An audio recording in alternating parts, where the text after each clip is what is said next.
Hello বন্ধুরা, welcome to my another video. আজকের ভিডিওতে আমরা আসলে কথা বলবো স্থানীয় সরকার প্রকৌশল অধিদপ্তরের লাইসেন্স নিয়ে। তো আমরা স্থানীয় সরকার প্রকৌশল ওয়েবসাইটে যদি আসি, এখানে আমরা দেখতে পারবো যে গত 20/7 একটি সার্কুলার হয়েছে।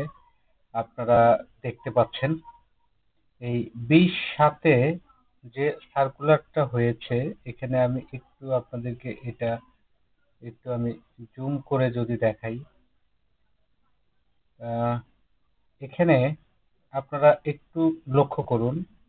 এটি হচ্ছে 20/7/2025 এবং এখানে দেখুন কি বলেছে, ইইএস। অর্থাৎ এখন থেকে আপনারা চাইলে আপনারা অনলাইনের মাধ্যমেই, অর্থাৎ এলজিডি স্থানীয় অফিসে, যেমন ডিস্ট্রিক্ট অফিসে না গিয়েও আপনারা কিন্তু এলজিডি লাইসেন্স নবায়ন করতে পারবেন এবং নতুন ঠিকাদাররা এলজিডি লাইসেন্স কিন্তু আপনার করতে পারবেন। তো এই সার্কুলারে কি আছে, আমরা যদি একটু এটার ভিতরে প্রবেশ করি, যে পরিপত্রটা আছে, আমরা যদি এটা একটু দেখি, তাহলে আমরা দেখতে পারবো যে এখানে বলেছে সীমিত দরপত্র পদ্ধতি এলটিএম তে দরপত্র আহ্বানের জন্য ক্রয়কারী পিই, এটা কিন্তু দেখেন এই যে স্থানীয় সরকার মন্ত্রণালয় ঠিকাদার তালিকাভুক্তিকরণ ও নবায়নের ক্ষেত্রে ইলেকট্রনিক ইনভেস্টমেন্ট সিস্টেম ইইএস চালুকরণ প্রসঙ্গে স্থানীয় সরকার প্রকৌশল অধিদপ্তরের আওতায় জেলার নির্বাহী প্রকৌশলীর দপ্তরে সীমিত দরপত্র ক্রয় পদ্ধতি এলটিএম তে দরপত্র আহ্বানের জন্য পাবলিক প্রকিউরমেন্ট বিধিমালা 2008 বিধি 52 এর আলোকে যোগ্যতা সম্পন্ন ঠিকাদার তালিকাভুক্তিকরণ ও নবায়ন প্রক্রিয়া সম্পাদনের ক্ষেত্রে বিদ্যমান অফলাইন পদ্ধতির পাশাপাশি 2025-26 অর্থবছর থেকে অনলাইন পদ্ধতি ইলেকট্রনিক ইনভেস্টমেন্ট সিস্টেম ইইএস চালু করার সিদ্ধান্ত গ্রহণ করা হয়েছে। ইইএস পদ্ধতিতে আগ্রহী ঠিকাদারগণ www.mygov.bd ওয়েবসাইটে নাগরিক লগ ইন অপশন ব্যবহার করে রেজিস্ট্রেশন পূর্বক LGD tenderer application investment application সেবাটি অনুসন্ধানের মাধ্যমে প্রক্রিয়া সম্পন্ন করতে পারবেন।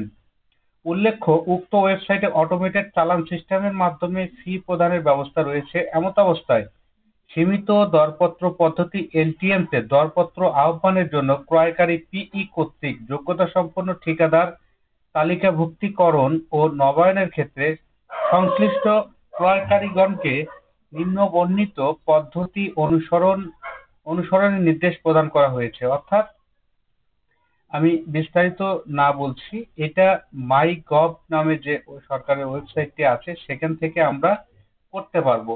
তালিকাভুক্তিকরণের জন্য আমাদের 5,000 টাকা, সেটিও ঠিক আছে। আবার নবায়ন 2,000 টাকা, সেটিও ঠিক আছে।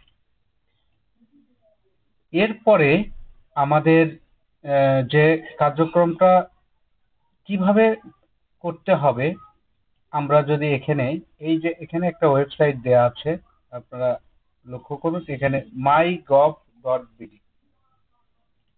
আচ্ছা, এগুলো আমি একটু কেটে দিচ্ছি।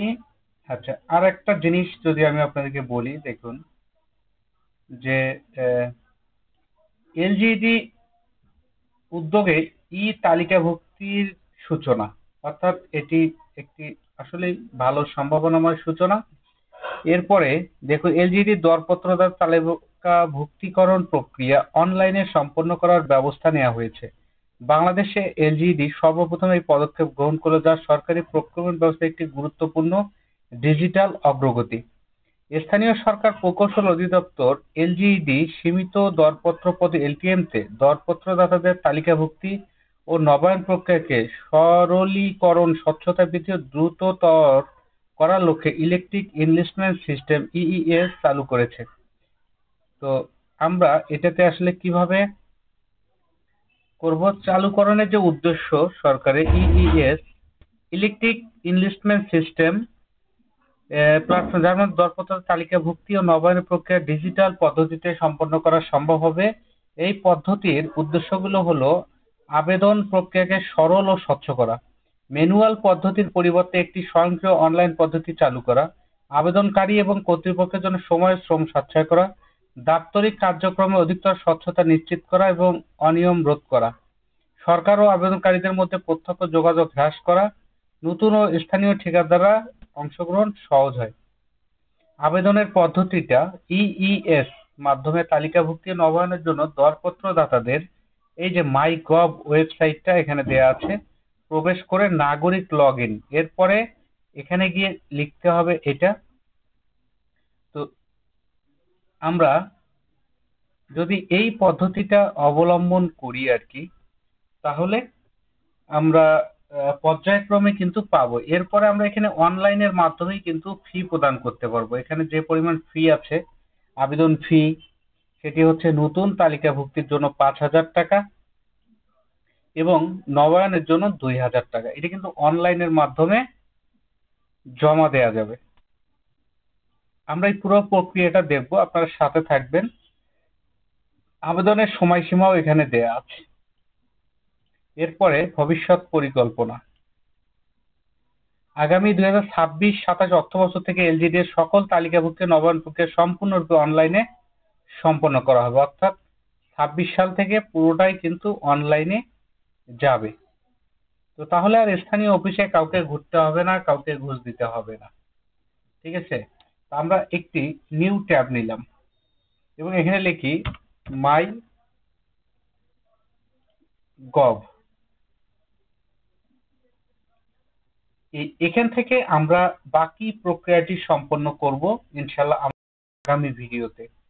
ইনশাল্লাহ পরবর্তী ভিডিওটা দেখার আমন্ত্রণ জানিয়ে আজকের মতো বিদায় নিচ্ছি। আল্লাহ হাফেজ।